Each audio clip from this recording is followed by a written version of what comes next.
Tu vas peut-être te dire, oui, mais alors, je comprends pas.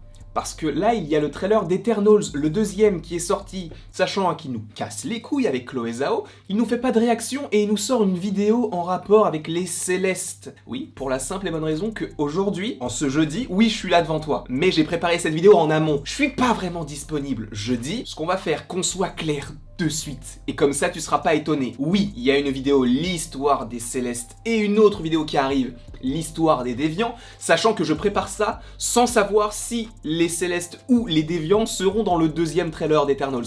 Peut-être que toi, tu le sais, puisque cette vidéo sortira un tout petit peu après 15h, puisqu'en général, les trailers de Marvel sortent vers 15h. Donc, peut-être que tu dois te dire, oui, mais attends, mais qu'est-ce qu'il me raconte pourquoi est-ce qu'il fait pas de réaction? Je ne suis pas là, mais je te prépare des petites vidéos en amont. Je rentre chez moi normalement vendredi soir. Vendredi, la première chose que je fais, c'est de tourner la réaction, parce que je ne peux pas me passer de ce trailer-là. Déjà que ça m'a peiné quand j'ai fait la réaction au trailer d'Infinity War le lendemain matin, mais là, si je dois attendre un jour et demi, mais c'est n'importe quoi. Donc, ce que l'on va faire, et comme ça, c'est clair et net, et après on passera directement au sujet de la vidéo, c'est que la réaction sortira vendredi soir, en fonction de l'heure à laquelle je rentre, sachant que je sais même pas quand est-ce que je vais rentrer.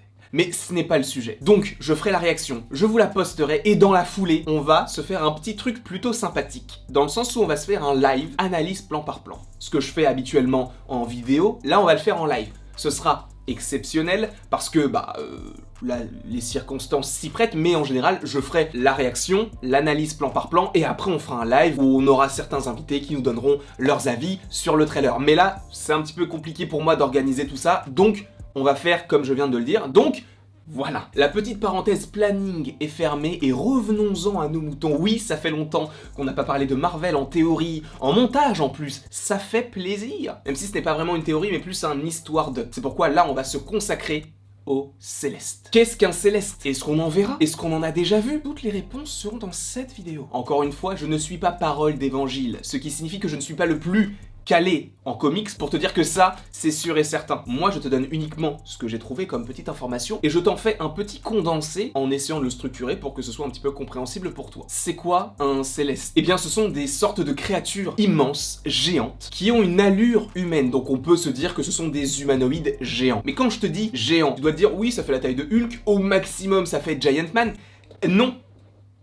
Arrête-toi avec ces questions parce que c'est totalement faux. Un Céleste, en tout cas dans les comics, ça peut faire minimum 600 mètres. C'est peut-être un peu beaucoup, tu vas me dire. Mais il y en a un qui s'appelle Exitar l'Exterminateur qui fait plusieurs kilomètres de haut. C'est beaucoup. Et tu vas me dire, oui, mais cinématographiquement parlant, comment est-ce qu'on va pouvoir réussir à rendre tout ça cohérent? Et vous allez voir que ça a déjà été fait. Alors pas à l'échelle d'un film comme Eternals dans lequel on verra vraisemblablement de plein pied des Célestes, mais on en a déjà vu et on en a déjà parlé sur la chaîne, mais je vais te faire un bref récapitulatif, sachant que là c'est l'histoire des Célestes. Donc ce qu'il faut retenir, c'est que ce sont des êtres géants, surpuissants et dotés d'une armure particulière, si bien que peu de gens savent ce qu'il y a à l'intérieur de leur armure. C'est te dire le potentiel de ces entités. Alors ce ne sont pas les entités les plus puissantes de l'univers Marvel, mais elles font vraiment partie genre du top 6,5. Mais les Célestes ne sont pas les créatures les plus puissantes de l'univers Marvel. Sachant que les Célestes ne sont pas arrivés comme ça dans le MCU et dans le monde en général, puisqu'ils semblent tout puissants, immortels, invincibles. Mais la question que l'on peut déjà se poser, c'est est-ce qu'il y a une force au-dessus des Célestes? Eh bien la réponse est oui. Je ne parlerai pas de Kang, de la TVA, tout ça, parce que le temps c'est quelque chose d'assez particulier et ça n'a pas réellement de rapport avec l'histoire des Célestes dont je vais te parler, mais tu vas voir que ça peut être un petit peu intéressant. Alors je ne vais pas rentrer dans les détails de savoir qui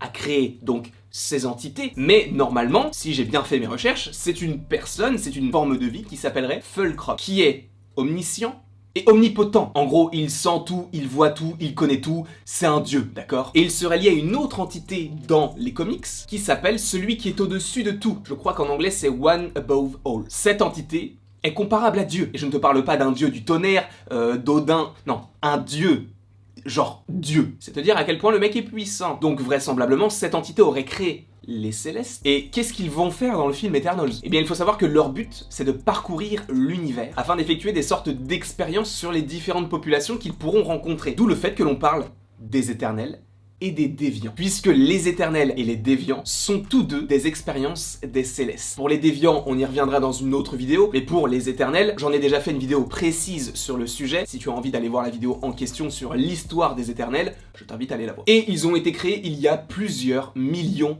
d'années. Ça fait beaucoup. Quand tu penses que ce sont des robots de plus de 600 mètres, voire des kilomètres de haut, qui ont créé il y a 1 million d'années des êtres surpuissants qui sont eux-mêmes créés par un être surpuissant, ça te montre à quel point c'est surpuissant. Et combien y a-t-il de célestes? Alors on ne peut pas réellement les quantifier parce qu'on ne sait pas combien il y en aura dans le film, mais a priori, on en aura au moins un de sûr, et ça je vais en parler un petit peu après. Mais normalement, il y en a pas mal, à peu près une dizaine. On compte par exemple Nazar, Gamenon, Arishem ou encore Eson. Et vous allez voir que Arishem et Eson, ça va être très intéressant. Je vais commencer à parler d'Eson. Et vous allez me dire, mais pourquoi est-ce que tu parles de ces deux célestes en particulier? Parce que Eson, on l'a déjà vu dans le MCU. Tu vas me dire, non.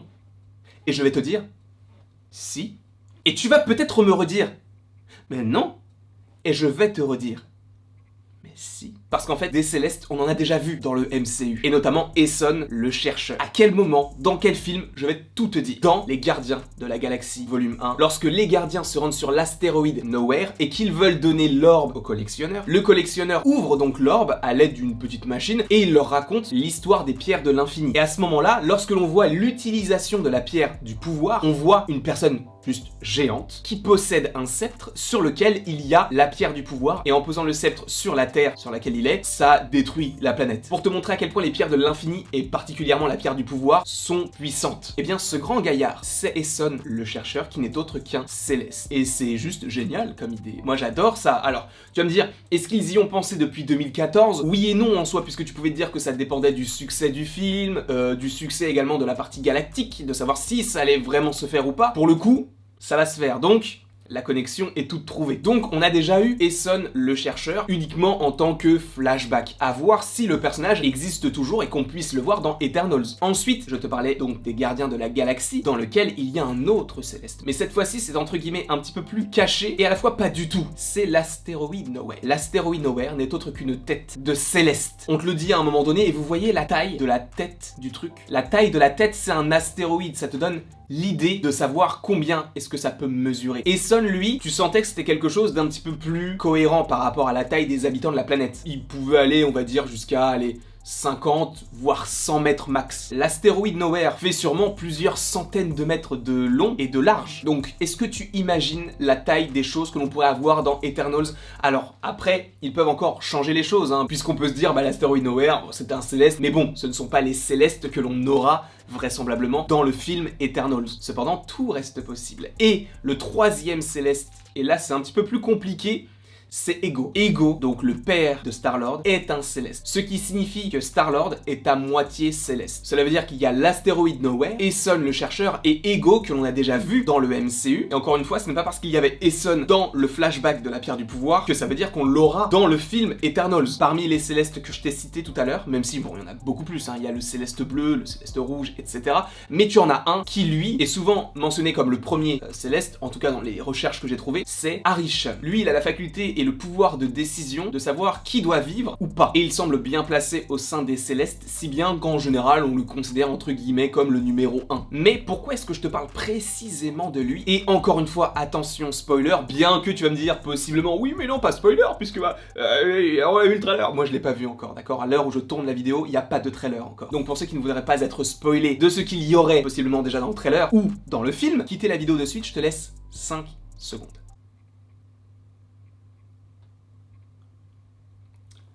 Voilà, Arishem est bien dans Eternals. Parce qu'il y a plus d'un an, quasiment 1 an et demi, en avril 2020, bon, 1 an et demi, ok, d'accord, en avril 2020, tu avais des fuites de Funko Pop. Tu vas me dire, oui, mais les Funko Pop, on s'en fout. Non, c'est très intéressant. Pourquoi? Parce que tu avais des pop de chacun des éternels, donc t'avais Icaris, t'avais Phastos, t'avais Makari, bref, t'avais tous les éternels qui avaient leur pop attitré. Et t'avais un personnage que je ne connaissais pas. Déjà, t'avais Crow, donc Crow, c'est un déviant, on en parlera plus tard, mais tu avais également Arishem en 10 pouces. Ce qui signifie que Arishem, déjà, est dans le film, mais en plus il sera un géant. Connaissant les Célestes maintenant, ça semble pas illogique. Ça veut bien dire que le personnage serait dans le film Eternals. Sachant en plus que l'une des images promotionnelles du film, avant que le film soit tourné, c'était plein de Célestes différents, donc tu sais qu'il va y en avoir de toute façon. Mais Arishem, lui, via les Funko Pop, a fuité et on sait qu'il sera dans le film. Peut-être qu'il est déjà même dans le trailer et qu'on a un visuel de lui. Je n'ai pas encore vu le trailer, donc je ne peux pas affirmer la chose. En tout cas, par rapport aux Célestes, je t'ai fait une brève description de la chose.